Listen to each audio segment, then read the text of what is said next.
Hello everyone, welcome back to try and test kitchen. આજે હું તમારી સાથે શેર કરીશ નવી રીતથી અને નવા સ્વાદ સાથે ફક્ત એક જ કપ ઘઉંના લોટમાંથી 9થી 10 પરાઠા બનાવવાની રેસીપી. પરાઠા તો તમે ઘણીવાર બનાવ્યા હશે, પણ 100% આ રીતે ક્યારેય નહીં બનાવ્યા હોય. એવરી ટાઈમ ગોળા બનાવવા, સ્ટફિંગ ભરવું, એની માથાકૂટ વગર આપણે એકદમ નવી રીતથી પરાઠા બનાવીશું. એકદમ સુપર ડિલિશિયસ હેલ્ધી એવા આ પરાઠા બને છે અને કિડ્સના તો ફેવરેટ બની જશે. તો ચલો રેસીપી સ્ટાર્ટ કરીએ. જો તમને આ રેસીપી પસંદ આવે તો વિડીયોને લાઇક કરજો, શેર કરજો અને આવી નવી રેસીપી જોવા માટે મારી ચેનલ ટ્રાય એન્ડ ટેસ્ટને સબસ્ક્રાઈબ કરી બાજુમાં આપેલો બેલ આઇકન પ્રેસ કરજો અને તેમાં પણ ઓલ સિલેક્ટ કરજો, જેથી તમને મારા આવા જ બધા નવા વિડીયોની નોટિફિકેશન મળતી રહે. પરાઠા બનાવવા માટે આપણે પહેલાં ડો તૈયાર કરીશું. તો તેના માટે એક બાઉલમાં 1 કપ ઘઉંનો લોટ ઉમેરીશું. ત્યારબાદ આપણે તેમાં સ્વાદ અનુસાર મીઠું ઉમેરીશું. મીઠુંને લોટ જોડે એકદમ સારી રીતે મિક્સ કરી લેવાનું છે. ત્યારબાદ આપણે 1 ટીસ્પૂન જેટલું તેલ ઉમેરીશું. તેલ ઉમેરી લોટમાં એકદમ સારી રીતે મિક્સ કરી લેવાનું છે. આપણે અહીંયા જેમ પરાઠાનો લોટ બાંધીએ છીએ એ રીતે જ આપણે ડો તૈયાર કરવાનો છે, ના વધારે ઢીલો અને ના એકદમ કઠણ. તેલ લોટમાં એકદમ સારી રીતે મિક્સ થઈ જાય ત્યારબાદ આપણે થોડું પાણી ઉમેરી સ્મૂથ લોટ બાંધીને તૈયાર કરી લઈશું. તો તમે જોઈ શકો છો કે આપણો એકદમ સરસ સ્મૂથ પરાઠા માટેનો ડો બંધાઈને રેડી થઈ ગયો છે. ડોને આપણે હવે સાઈડમાં રાખી દઈશું. હવે આપણે સ્ટફિંગ તૈયાર કરીશું. તો તેના માટે મેં અહીંયા મોટી સાઇઝનું એક બટેટું બોઇલ કરીને લઈ લીધું છે. બાઉલમાં આપણે એને છાલ ઉતારી આ રીતે ખમણીથી ખમણી લેવાનું છે. ધ્યાનમાં રાખવાનું છે કે બટેટાને આપણે ખમણીને જ યુઝ કરવાનું છે, મેશ નથી કરવાનું. આપણે પરાઠા બનાવીએ એમાં બિલકુલ પણ ગાંઠા ન રહેવા જોઈએ. તો આ રીતે આપણે ખમણી વડે બટેટાને ખમણી લીધું છે. હવે પરાઠાને હેલ્ધી બનાવવા માટે મેં બીટને પણ બોઇલ કર્યું છે. તો 2-3 ટુકડા આપણે બીટના ઉમેરીશું. બીટ ઉમેરવાથી કલર અને ટેસ્ટ એકદમ સુપર આવશે અને બીટ આપણી હેલ્થ માટે પણ ખૂબ જ ઇમ્પોર્ટન્ટ છે. તો આ રીતે આપણે એને આપણી ડાયટમાં ઇન્ક્લુડ કરી શકીએ. ત્યારબાદ અહીંયા મેં નાની ડુંગળી અને 1 લીલું મરચુંને ફાઇન ચોપ કરીને ઉમેર્યું છે. સ્વાદ અનુસાર મીઠું ઉમેરીશું. હવે આપણે પરાઠાને ચટપટું બનાવવા માટે 1/2 ટીસ્પૂન ચાટ મસાલો ઉમેરીશું અને 1/4 ટીસ્પૂન જેટલી કસૂરી મેથીને હાથ વડે આ રીતે ક્રશ કરીને ઉમેરીશું. કસૂરી મેથીનો ટેસ્ટ પરાઠામાં ખૂબ જ સરસ આવે છે, તો તમે પણ જરૂરથી ઉમેરજો. હવે આપણે સ્પૂન વડે બધું જ એકદમ સારી રીતે મિક્સ કરી લેવાનું છે. અહીંયા આપણે બટેટું ઉમેર્યું છે, બીટ ઉમેર્યું છે અને ડુંગળી ઉમેરી છે. મીઠું એડ કરવાથી એનું પાણી છૂટશે. તો સ્ટફિંગને એકદમ સરસ ટાઈટ બનાવવા માટે મેં 3થી 4 ચમચી પૌવાને આ રીતે ગ્રાઇન્ડ કરી પાવડર બનાવી લીધો છે. એ આપણે ઉમેરીશું. 1 ટેબલસ્પૂન જેટલો બાકી રાખ્યો છે, જરૂર પડે તો આગળ ઉમેરીશું. હવે આપણે પૌવાના પાવડરને સ્ટફિંગમાં એકદમ સારી રીતે મિક્સ કરી લેવાનું છે. મને બીટ થોડું ઓછું લાગે છે તો હું વધુ અડધો ટુકડા જેટલું ખમણીને ઉમેરું છું.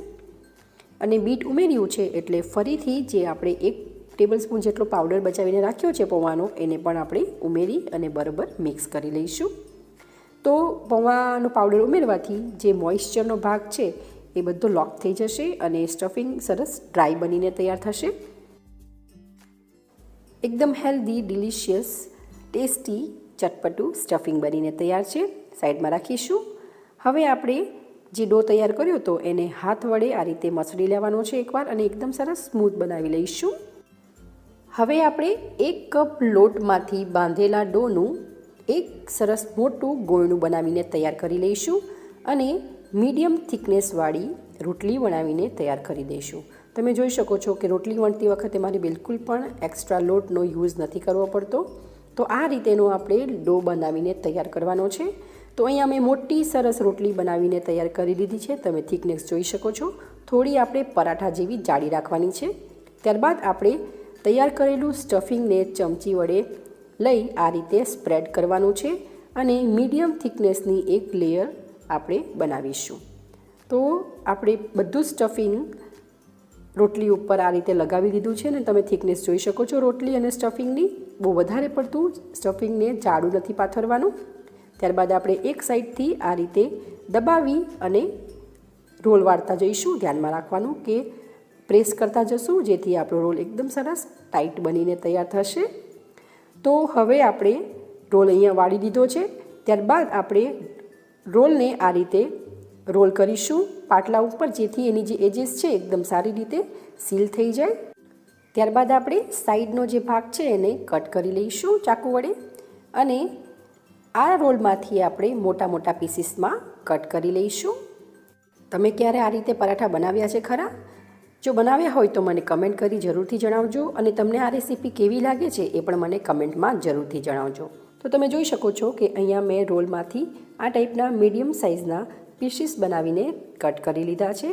હવે આપણે એનામાંથી પરોઠા બનાવીશું. તો એક ગોણું લઈ એમાં આપણે સૂકો લોટથી ડસ્ટિંગ કરીશું. જો આપણે સૂકો લોટથી ડસ્ટિંગ ના કરશું તો એનું જે સ્ટફિંગ છે એ વેલણ અને આંડવી ઉપર ચોંટી જશે. તો સૂકો લોટ સ્પ્રિંકલ કર્યા બાદ હળવે હાથે આ રીતે પ્રેસ કરીશું, અને વેલણના હેલ્પથી આપણે એકદમ હળવે હાથે વણી લઈશું. તમે જોઈ શકો છો કે બિલકુલ પણ આપણું સ્ટફિંગ ચોંટતું નથી, અને એકદમ સરસ પરાઠા આપણા વણાઈને તૈયાર થઈ ગયા છે. એકદમ બ્યુટીફુલ લાગે છે, કલર પણ એકદમ સરસ છે રેડ. તો હવે આપણે આવી જ રીતે બીજા બધા જ પરાઠા વણીને તૈયાર કરી લઈશું. તો મેં બધા જ પરાઠા અહીંયા વણીને તૈયાર કરી લીધા છે. હવે આપણે પરાઠાને શેકી લઈશું. તેના માટે આપણે નોનસ્ટિક પેનને ગેસ ઉપર ગરમ કરવા મૂકશું. પેન ગરમ થઈ જાય ત્યારબાદ આપણે પરાઠાને ઉપરની સાઈડ નીચે રાખી એને આપણે શેકી લઈશું. હું થોડું તમને નજીકથી પણ બતાવી દઉં છું. તો અડધી પોણી સેકન્ડ બાદ આપણે પરાઠાની સાઈડને ચેન્જ કરી દઈશું. ત્યારબાદ આપણે ઉપરની સાઈડ થોડું ઓઇલ લગાવીશું, અને સાઈડમાં પણ લગાવીશું. તમારે બટર કાં તો ઘીનો યુઝ કરવો હોય તો પણ તમે કરી શકો છો.